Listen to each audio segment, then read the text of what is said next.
Hey there. Today I'm going to show a few things that I like to do to relieve some neck tension. Some of these may be familiar from before, but this is just a little routine that I wanted to provide for folks in case you need, just a few minutes at your desk or wherever you are. So, a few things to start off with. I think a lot of times we often gravitate towards let me, really dig in there intensely, or let me stretch really intensely, but I'm going to offer a different approach, and feel free to throw it out if it doesn't sound like it'll work for you. I'm going to give us a different approach today because of a thing that happens when we try to do something really intense. So if we're like really, kind of keyed up and our nervous systems are, on high alert, we're very aware of this tension, we're very aware of this pain, we're like actively trying to do something to get rid of it.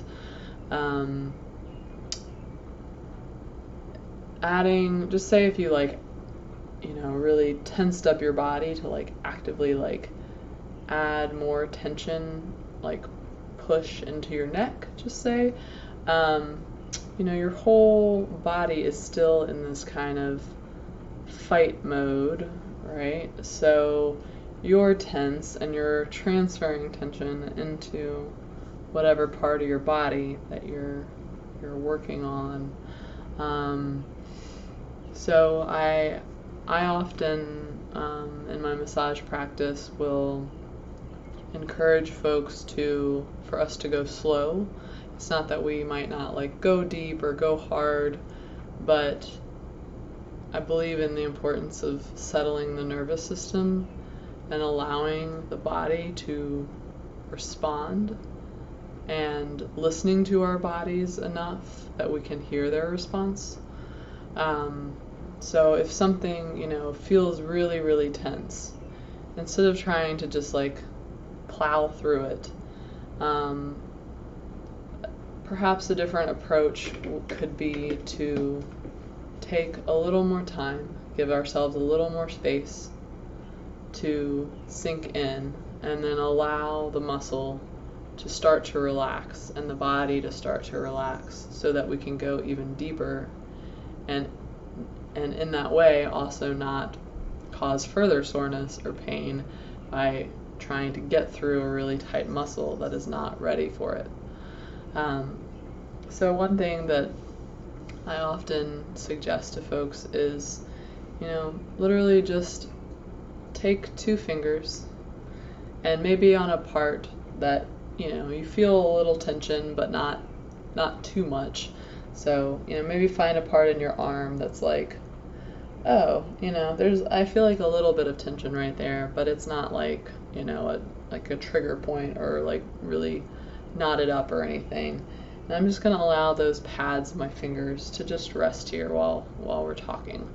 So maybe just do that for yourself too, and try to keep your elbows loose and your shoulders loose, and just let those 2 fingers sit there while I continue to share.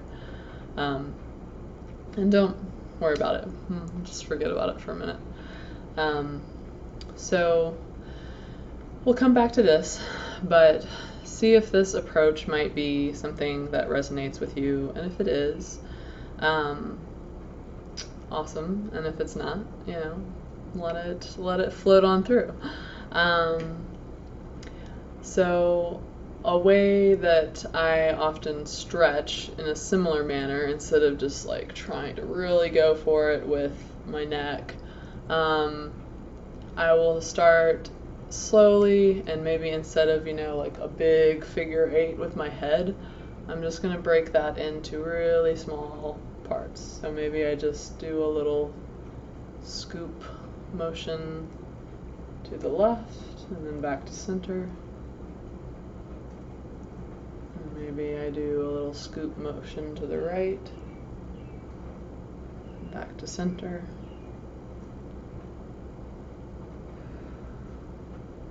And maybe I roll a little bit backward and center. One direction, one side, and the other.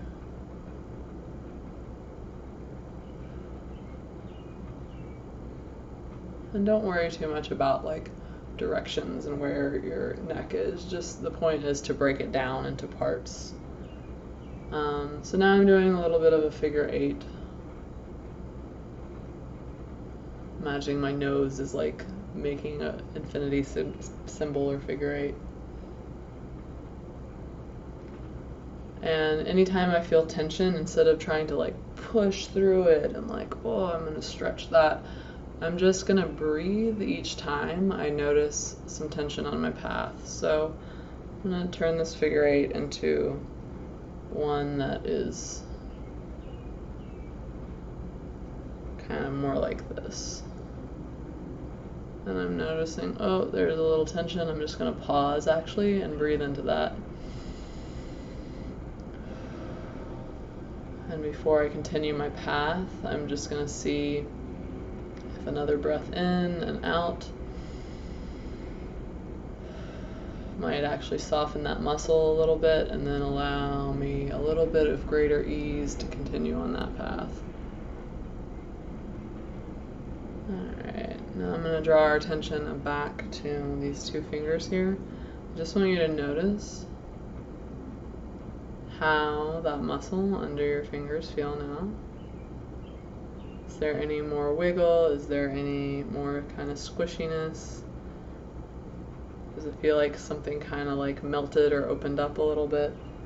I know for me, I'm like, oh, I'm noticing like actually the texture of the muscle now, because my fingers have literally sunk, you know, a little deeper, not bearing into it, but just sitting and waiting. So I want to bring this approach into some stuff that we can do on our necks. So again, just fingertips, and I'm just going to place my fingertips on the back of my neck.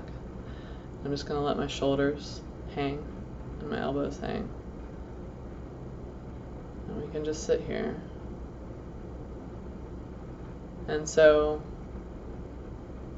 in trying to not do a lot, we can do more. I'm definitely a big believer in less is more and fast is slow.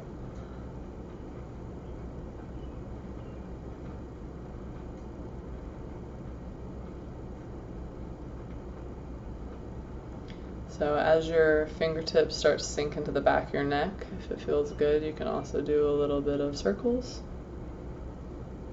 And you can do that on any part of your neck. You can also do that on the top of your shoulders. So for top of shoulders, I usually use kind of like all my fingers. I guess my thumbs don't really get involved, but I just do a little cup motion and let them hang, let my elbows hang. And when I'm here, I can also do a little bit of neck turning side to side, moving back and forth.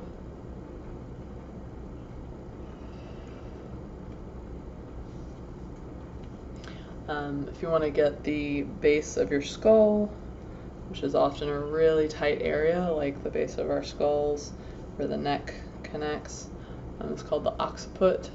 And there's a lot of little tiny muscles all along that band.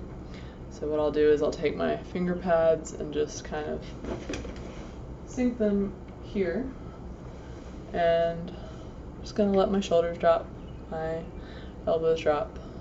And when I'm in a kind of a good spot, I'm just going to tip my head back just a tiny bit. Ooh, that's pretty intense, so I'm actually going to let this grip go a little bit more.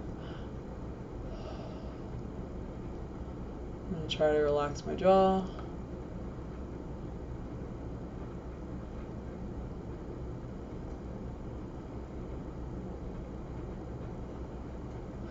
You can experiment with that, and you can do some nice circles at the base of your skull as well. Another thing you all may be familiar with me talking about and sharing before is the myofascial release that can accompany stretching in a way that is more effective. So, instead, again, of trying to do like a really intense like neck stretch, if you add a little pressure to your pecs, so I'm just going to take my hand and I'm just going to allow it to sit there and sink. I'm going to allow the palm of my hand and the undersides of my fingers to just sit and sink into the skin. So I'm creating like a little downward sinking motion, and kind of like down towards the floor down, and like also down a little bit in towards my chest down. And even doing this, I'm noticing a bit of a stretch. And then when I turn my neck, it's really getting all of this in a way that just doing that by itself does not. But I had to slow down, to place my hand to get that friction. And now I'm noticing that stretch more. And you can do this, on both sides. You can also, have your hands kind of more in the center and then allow your head to move up so you're getting a stretch on the front of your throat.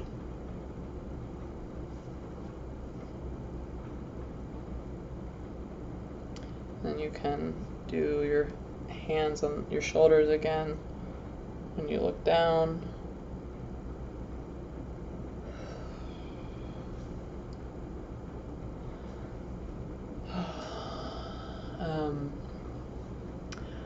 I think I might leave it there. So, yeah, just see how did that feel? Just take note of even doing that much. What are you noticing? Does this approach seem like it might be helpful to you at all? And just take away what is and leave what isn't. So, take good care as always, and I will see you next time.